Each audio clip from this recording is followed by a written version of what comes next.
अस्सलाम वालेकुम। आज का टॉपिक है जॉन्डिस। जॉन्डिस हम कहते हैं कि अगर बिलीरुबिन का लेवल ब्लड के अंदर ज़्यादा है जिसकी वजह से हमारे पास येलोइश ऑफ स्किन, नेल्स और स्क्लेरा ऑफ आई हो जाता है, तो इस कंडीशन को हम कहते हैं जॉन्डिस। ये याद रखिएगा, जॉन्डिस कोई डिजीज़ नहीं है। जॉन्डिस हमारे पास जस्ट सिम्टम्स हैं जो हमें बता रहे थे कि हमारी बॉडी के अंदर बिलीरुबिन का लेवल ज़्यादा हुआ पड़ा है, ठीक है? या कोई अंडरलाइंग हमारे पास डिजीज़ है जिसकी वजह से बिलीरुबिन ज़्यादा है। तो जॉन्डिस हमारे पास कुछ सिम्टम्स हैं, कोई डिजीज़ नहीं है। नॉर्मली हमारे पास बिलीरुबिन का लेवल जो होता है वो होता है 1 मिलीग्राम पर डेसीलीटर। अगर लेवल इससे ज़्यादा हो जाएगा, ठीक है, तो उस बंदे को हम कहेंगे जॉन्डिस है। जॉन्डिस में उसका लेवल बिलीरुबिन का होता है 2 to 3 मिलीग्राम पर डेसीलीटर, या इससे ज़्यादा भी हो सकता है। अब जॉन्डिस की टाइप्स आती हैं। टाइप्स में जैसे पहले हम देख लेते हैं हीम डिग्रेडेशन को। हमने कहा था कि सबसे पहले जो हीम है वो मैक्रोफेज के अंदर टूटता है। हीम सबसे पहले कन्वर्ट होता है बिलीवर्डिन में। बिलीवर्डिन के बाद वो कन्वर्ट होता है बिलीरुबिन में। उसके बाद फिर वो हमारे पास आता है लिवर में भी बिलीरुबिन। वहाँ पे इसकी कॉन्जुगेशन होगी। कॉन्जुगेशन का मतलब था कि किसी ग्रुप के साथ इसकी अटैचमेंट होनी। बिलीरुबिन के केस में ग्लूकुरोनिक एसिड के साथ उसकी कॉन्जुगेशन होती थी। उसके बाद बाइल डक्ट के थ्रू ये आ जाता था इंटेस्टाइन में, ठीक है, और वहाँ पे इसकी मजीद डिग्रेडेशन वगैरह होती थी। तो ये 3 जगहें थी जहाँ पे हमारे पास हीम की डिग्रेडेशन हो रही थी। अगर बिलीरुबिन का लेवल मैक्रोफेज यानी कि लिवर से पहले ज़्यादा है, ठीक है ना, अगर बिलीरुबिन का लेवल लिवर से पहले ज़्यादा है, इसे हम कहेंगे प्री हिपैटिक जॉन्डिस, या जिसका नाम दूसरा नाम है हिमोलिटिक जॉन्डिस। अगर लीवर में ज़्यादा है बिलीरुबिन का लेवल, इसे हम कहेंगे हिपैटिक जॉन्डिस। अगर लीवर के बाद ज़्यादा है यानी कि बाइल डक्ट जगह पे स्मॉल इंटेस्टाइन में ज़्यादा है, इसे कहेंगे पोस्ट हिपैटिक जॉन्डिस। हमने सिंपल देखना है कि बिलीरुबिन का लेवल किस जगह पे ज़्यादा है, उसी की बेस पे हम इसके नाम रखते हैं। अगर लिवर से पहले ज़्यादा है प्री हिपैटिक, लिवर में ज़्यादा है हिपैटिक, अगर लिवर के बाद ज़्यादा है पोस्ट हिपैटिक। सबसे पहले देखते हैं प्री हिपैटिक, जिसका दूसरा नाम है हिपैटिक जो सॉरी हिमोलिटिक जॉन्डिस, ठीक है।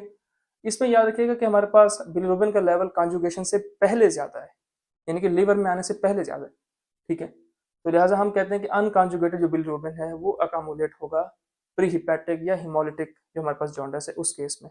एक बात, अच्छा होता क्या है, नॉर्मली जो मैक्रोफेज है ना, वो आरबीसी जब टूटते हैं तो वो सिंपल उसे बिलीरुबिन में कन्वर्ट कर रहे हैं, ठीक है।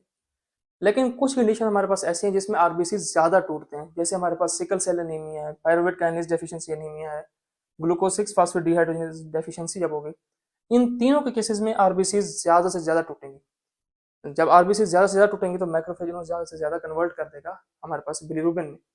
तो लिहाजा बिलीरुबिन का लेवल ज़्यादा हो जाएगा यहाँ पे, ठीक है। अब बिलीरुबिन ज़्यादा है, अब बिलीरुबिन ने आना हमारे पास लिवर में, ठीक है।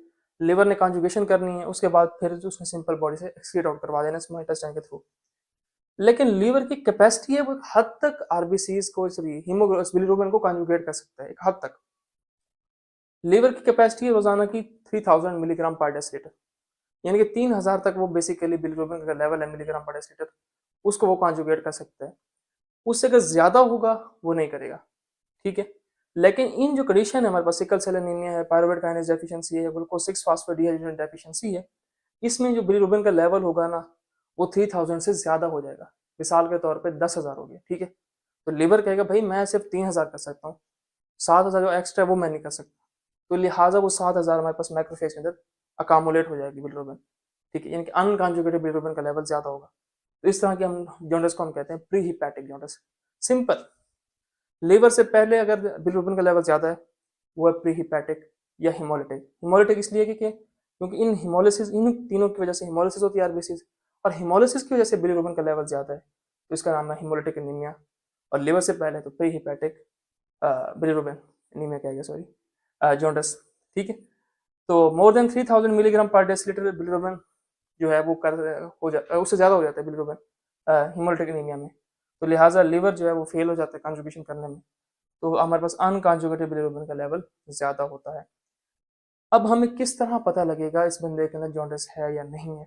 एक तो हम वो कलर देख के लगा लेंगे, दूसरा तरीका यूरिन वगैरह के। तो जो हमारे पास अनकॉन्जुगेटेड बिलीरुबिन है यूसीपी, ये अब ब्लड के थ्रू जाएगा किडनी में, किडनी के थ्रू ये हमारे पास फिर यूरिन में एक्सक्रीट हो जाएगा और यूरिन का कलर डार्क हो जाएगा। नॉर्मली यूरिन का कलर क्या होता है, ब्राउन टाइप होता है ना, ठीक है। तो लेकिन इस केस में हमारे पास डार्क हो जाएगा। जब डार्क हो जाएगा तो हम पहचान लेंगे हाँ भाई इस बंदे को जॉन्डिस है, ठीक है। तो प्री हिपैटिक सिंपल ये याद रखें, ये एमसीक्यूज पॉइंट कंडीशन याद रखेगा किन में हमारे पास लेवल ज़्यादा होता है बिलीरुबिन का प्री हिपैटिक में, वो इन तीनों केस में। बाकी ऐसा सिंपल। उसके बाद आता है हिपैटिक जॉन्डिस। हिपैटिक का मतलब है कि लिवर के अंदर कोई मसला चल रहा है जिसकी वजह से हमारे पास लिवर जो है ना वो कॉन्जुगेशन नहीं कर पा रहा, बिलीरुबिन ज्यादा हो गया। ठीक है, यानी कि लिवर के अंदर बिलीरुबिन हमारे पास अकामुलेट हो रहा है, लिवर जो है वो कॉन्जुगेट नहीं कर पा रहा। कौन सी कंडीशन है, लिवर की कोई भी बीमारी हो सकती है, जैसे हमारे पास लिवर सिरोसिस, ठीक है, या हाइपरटाइटिस हो गया। इन कंडीशन में लिवर जो है ना वो तमाम बिलीरुबिन को कॉन्जुगेट नहीं कर पाता, कुछ ना कुछ को कर लेते हैं लेकिन मोस्टली को नहीं करता। लिहाजा बिलीरुबिन का लेवल अगर लिवर में ज्यादा है तो हम कह देंगे ये हमारे पास है हिपैटिक जॉन्डिस। इस केस में हमारे पास लिवर के जो एंजाइम है AST ALT वगैरह ALP वगैरह वो भी थोड़े बहुत रेज होंगे, लेकिन मोस्टली वो ज्यादा रेज होंगे हमारे पास पोस्ट हिपैटिक में। अब पोस्ट हिपैटिक हमारे पास आता है बाइल डक्ट। इसके अंदर अगर बाइल डक्ट की कोई ऑब्स्ट्रक्शन है, यहाँ पे मिसाल ऑब्स्ट्रक्शन है, स्टोन फंस गया, तो हमारे पास कॉन्जुगेटेड जो बिलीरुबिन है वो यहाँ पे फंस जाएगा, उसका लेवल यहाँ पे ज्यादा हो जाएगा तो वो नीचे जा ही नहीं रहा इंटेस्टाइन में।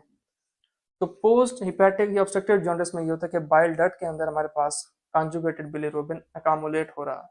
उसकी काजेज क्या है, बाइल डक्ट की ऑब्स्ट्रक्शन, वो कोई भी कंडीशन हो सकती है, जैसे कि हमारे पास गाल स्टोन है उसमें भी हमारे पास ऑब्स्ट्रक्शन हो जाती है बाइल डक्ट की, या हमारे पास पेनक्रियाज का ट्यूमर है उसमें भी हमारे पास बाइल डक्ट की ऑब्स्ट्रक्शन हो जाती है।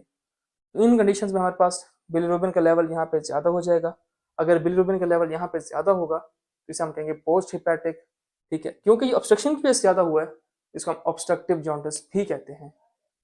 इसमें भी हमारे पास मोस्टली जो AST ALT ALP के लेवल यहाँ पे सबसे ज़्यादा हाई होंगे। ठीक है, ये याद रखिएगा सिनेरियो में। उसके बाद सिम्टम्स इसमें क्या होंगे हमारे पास, GIT पेन, पेट में दर्द होगा बंदे को जिसको पोस्ट हिपैटिक होगा, नोजिया, वोमिटिंग, डायरिया वगैरह, ये जो कहानियाँ सारी चलेंगी। तो ये था हमारे पास जॉन्डिस, उसके टाइप्स। एक छोटा सा टॉपिक रह गया था जिसका नाम था जॉन्डिस इन न्यूबॉर्न्स। जो बच्चे पैदा होते हैं ना उनमें अक्सर देखा जाता है कुछ बच्चों के अंदर जॉन्डिस हो जाता है।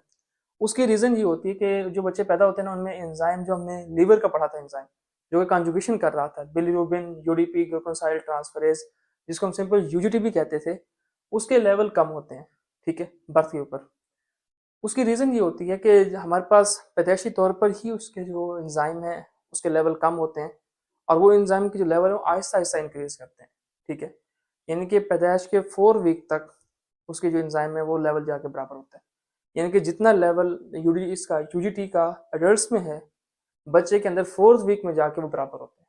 ठीक है, लिहाजा पहले 4 वीक तक उनमें बिलीरुबिन का लेवल ज़्यादा होता है, जिसकी वजह से उनमें येलोइश ऑफ स्किन होती है, स्क्लेरा होता है हमारे पास, और वो नेल्स वगैरह जिसके हम कहते हैं उनमें जॉन्डिस है। अब उसमें होता क्या असल में, जो बिलीरुबिन है ना वो ब्लड ब्रेन बैरियर को क्रॉस करके ब्रेन में जा सकता है, खतरा होता है। ठीक है, जिसकी वजह से अगर वो ब्रेन में अकामुलेट हो जाए तो उसकी डिजीज आपने फिजियोलॉजी में भी पढ़ी होगी, कर्निक्टरस हो जाता है, जिसकी वजह से ब्रेन की हमारे पास एबनॉर्मेलिटीज पैदा हो जाती हैं।